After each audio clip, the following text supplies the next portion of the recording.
قیامت کے دن قرآن والے سے کہا جائے یقال لصاحب قرآن، حدیث کے الفاظ پر غور کریں. قیامت کے دن قرآن والے سے کہا جائے گا. حافظ سے کہا جائے گا ایسا؟ حافظ سے کہا جائے گا ایسا؟ قرآن والے سے کہا جائے گا کہ قرآن پڑھو اور جنت کے درجات پر چڑھتے ہیں. آخری آیت پر جہاں پہنچو گے وہی تمہاری منزل اور رستہ ہے. کتنی آیتیں ہیں؟ 600 6212 214 ایک قول کے مطابق. دوسرے اقوال کی 6214. کتنے کیسے حافظ بن کر جائے؟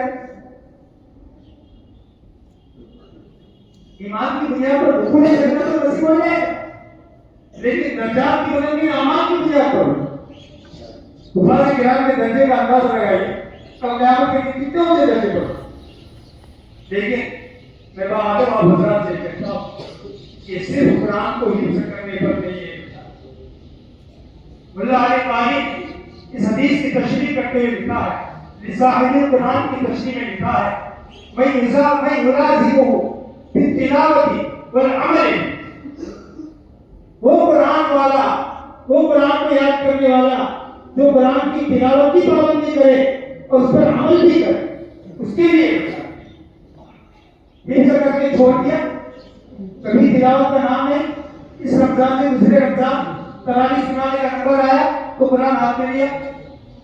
یہ بشارت ہے.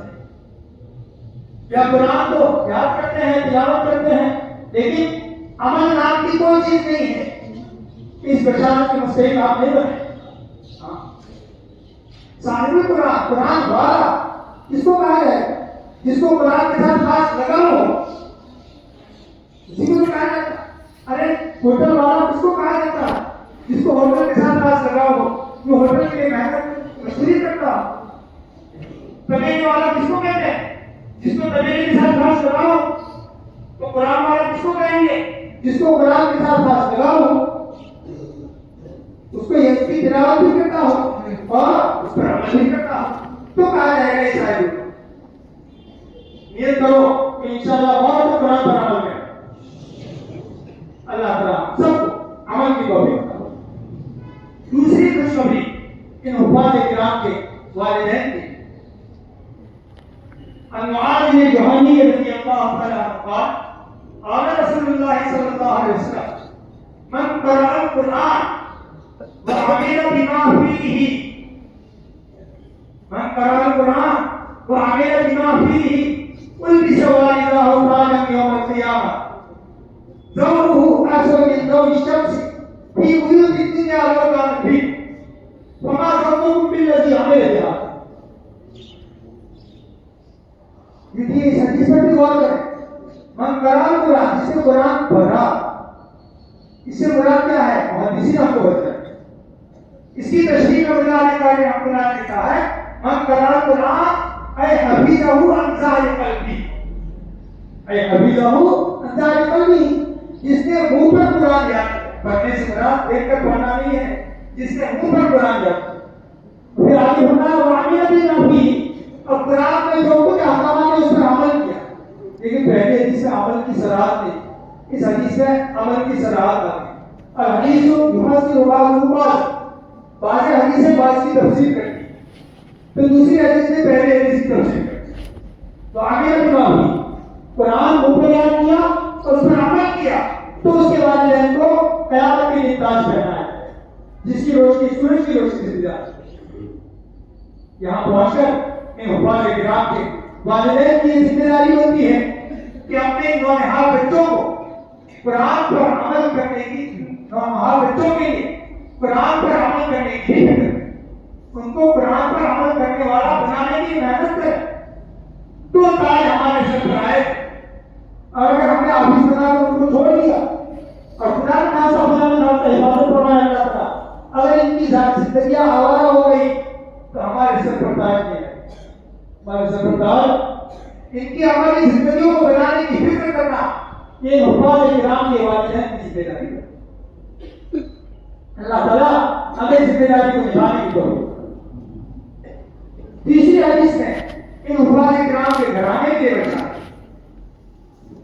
عن علي رضي الله تعالى عنه قال قال رسول الله صلى الله عليه وسلم من قرأ القرآن فاستظهر دیکھیے یہاں کیا لکھا ہے من قرأ القرآن فاستظهر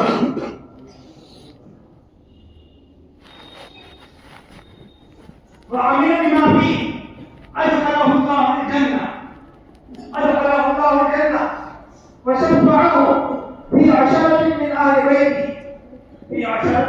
من أهل بيته كلهم قد وجبت لهم النار.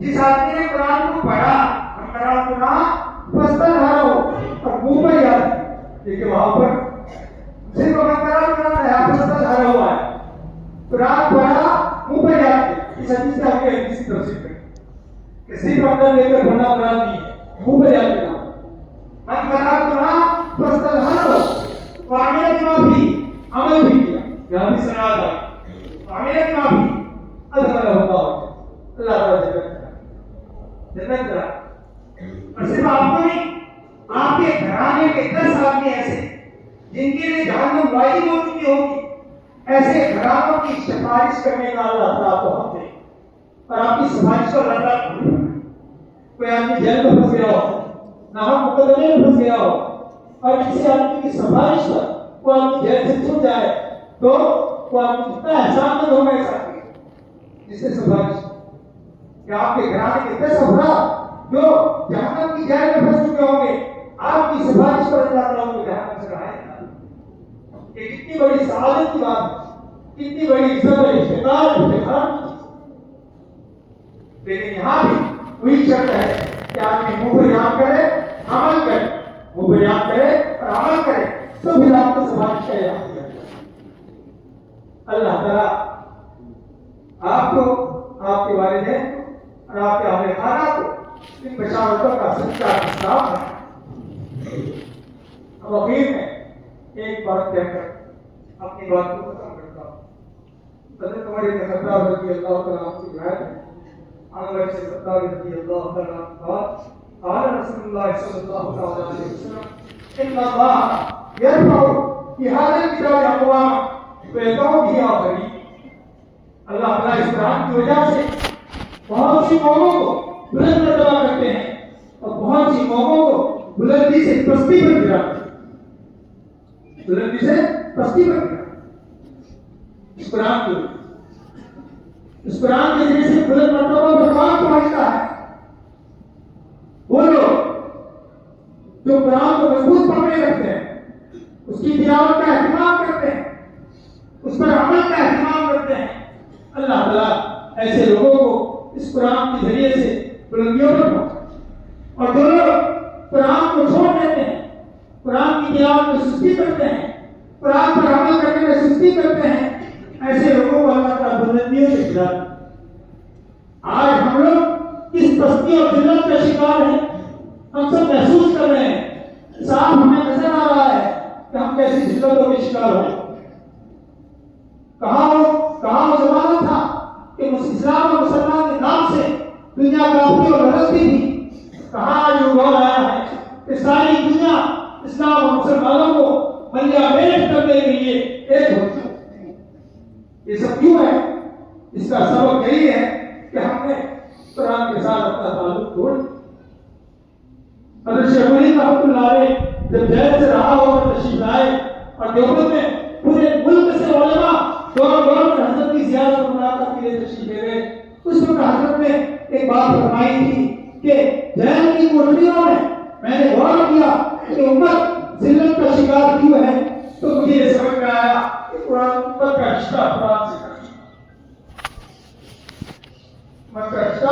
قرآن سے جتنی میری زندگی باقی ہے مگر جو قرآنیہ قائم کرنے کی فکر امت کا رشتہ اس قرآن سے جوڑنے کی فکر اللہ تعالیٰ ہمیں اپنا رشتہ قرآن کے ساتھ جوڑنے کی توفیق عطا فرمائے وآخر دعوانا الحمد للہ